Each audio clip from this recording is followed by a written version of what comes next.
हाय friends, मैं हूं Manav. Welcome to movie show. भी करते हैं आपस में पॉजिटिव सा नमस्कार और एक बात करते हैं बड़ी ही जबरदस्त मूवी की। इसका नाम है शिंदे शिंदे नो पापा। और ये मूवी किसके बारे में है वो हम बात करेंगे। जो उसका टाइटल है वही काफी ज्यादा इंटरेस्टिंग है। बट एक और इंटरेस्टिंग चीज ये है कि जब गिप्पी गरेवाल, जो पंजाबी सिनेमा के काफ़ी बड़े आर्टिस्ट भी हैं, गाने भी बड़े अच्छे गा लेते हैं, वो और प्रिंस कंवलजीत इकट्ठे आते हैं तो फिर एक वार्निंग से आ जाते हैं स्क्रीन के ऊपर। वार्निंग और वार्निंग टू, जो पंजाबी सिनेमा को फॉलो करते हैं उनको पता है कि वार्निंग जैसी जो मूवी है वो एनिमल जितनी खतरनाक है, वो बहुत ही खूंखारपन प्रिंस कंवलजीत का और गिप्पी गरेवाल का दिखाती है। और वार्निंग टू तो काफ़ी ज़्यादा खूंखार हो ही गई थी। और लेकिन अगर आप यहाँ पर आ जाएं शिंदे शिंदे नो पापा के अंदर, तो यहाँ पर ये बड़े कॉमिक तरीके से ये पूरी मूवी को डिलीवर करते हैं। तो गिप्पी गरेवाल हैं इसके अंदर, और उनके रियल सन जो हैं वो एक्चुअली में रील सन भी प्ले कर रहे हैं। शिंदे गरेवाल नाम है उनका। और हीना खान है जो इसकी मदर बनी हुई हैं शिंदे गरेवाल की। और साथ में प्रिंस कंवलजीत हैं जो इसके फ्रेंड बने हुए हैं। उनका भी एक बेटा है जेली। और वो भी इन दोनों की कहते हैं ना, गुफ्तगू जो है आपस में और जो चपेड़े हैं वो काफ़ी इंटरेस्टिंग है। फिर जसविंदर भल्ला का भी छोटा सा रोल है लेकिन रिफ्रेशिंग है। काफ़ी टाइम बाद वो वाइट दाढ़ी के अंदर मुझे दिखे, अदरवाइज वो काली कुली कर लेते हैं, अपनी दाढ़ी यंग ही रहते हैं। कनाडा की कहानी है जहाँ पर थोड़ा सा स्ट्रिक्ट बिहेवियर होता है यूएस की तरह पे, जहाँ पर बच्चों को ज़्यादा आप हाथ वाथ नहीं लगा सकते हैं, मतलब you can not even scold them. तो वहाँ का जो बिहेवियर है, क्या वो हिंदुस्तान में चलता है कि वहाँ पर जो है छितर छितर पड़ जाते हैं आपके खुद के बेटरमेंट के लिए? That's of children are really tamed. तो ऐसा कुछ दिखाया गया है। बट क्या ये छितर मारने के अंदर कहीं ना कहीं कुछ इमोशंस होते हैं? छितर मारने के अंदर कहीं ना कहीं आप ही का बेनिफिट होता है, या फिर ये इंटायरली गलत है? तो ये मूवी एक इस एस्पेक्ट को एक्सप्लोर करती है। एक एस्पेक्ट है फादर और सन के बॉन्ड का, कि कहीं न कहीं चित्तर के अंदर भी प्यार है तो कहीं न कहीं बॉन्ड भी होता है, कहीं न कहीं सिखाने की इच्छा भी होती है। जो सन होता है वो कहीं न कहीं लिहाज़ के अंदर भी आ जाता है। बट वो क्या एंटायरली सही है कि नहीं है, क्या हदें कितनी है? क्योंकि इंटेंसिटी कई बार ये लूज़ हो जाती है। तो ऐसा तो नहीं होता ना कि वो मतलब सीधा 100 होगा या 0 होगा। उसके स्केल के अंदर शायद कुछ लोग हदें पार कर जाते हैं। सन और फादर की जो लर्निंग की जर्नी यहाँ पर दिखेगी गिप्पी गरेवाल और शिंदे गरेवाल, क्योंकि दोनों के अलग-अलग मायने हैं। जो इसका बच्चा है वो हमेशा धमकाता रहता है क्यूट तरीके से कि आपने मुझे आंखें दिखा दी या आपने मुझे मारने की कोशिश करी। और फादर जो है गिप्पी गरेवाल, उसको इंडिया लेके आता है ये दिखाने के लिए, भाई देख यहाँ क्या हो रहा है, यहाँ तो चित्तर चुत्तर ऐसे ही पड़ जाते हैं और तेरे को सिर्फ आंखें दिखाने में प्रॉब्लम हो जाती है और तू मेरे को पुलिस में पकड़वा देता है। कुछ इसी तरीके की चीजें होती हैं।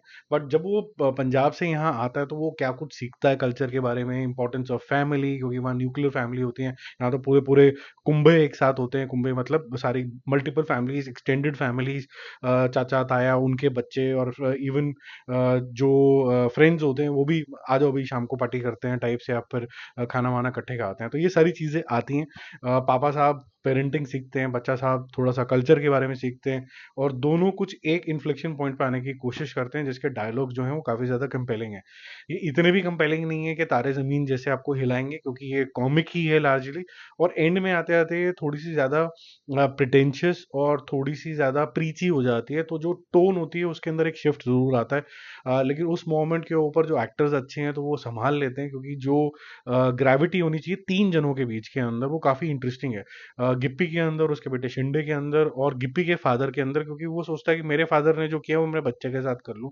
तो वो जो डायलॉग बाजी है, जो प्ली है जो वहाँ पर आता है, वो आपको काफ़ी ज़्यादा अच्छा लगेगा।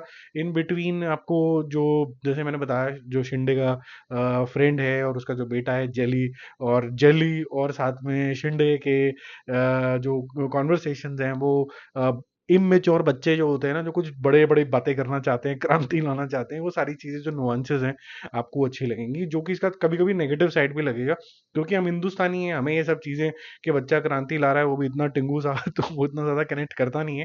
तो जो लोग कनाडा वनाडा गए हैं या यूएस गए हैं या फिर even European side of the world गए हैं तो वो थोड़ा बहुत कनेक्ट करेंगे। लेकिन यहाँ पर तो लगता है कि यार छितर उतर भी पढ़ने की जरूरत नहीं होती, बाप ने देख ही लिया तो उतनी देर में ही आदमी चू चू चू करके साइड में हो जाता है। तो वो थोड़ा सा अनरिलेटेबिलिटी थोड़ा सा होता है। लेकिन अगर आप अपने दिमाग को ट्यून कर लो कि एक्सट्रीम बिहेवियर डायरेक्टर साहब इसलिए दिखा रहे हैं ताकि आपको ज्यादा अच्छे से समझ में आए। बाकी मूवी श्योर लॉन्ग तो है ही।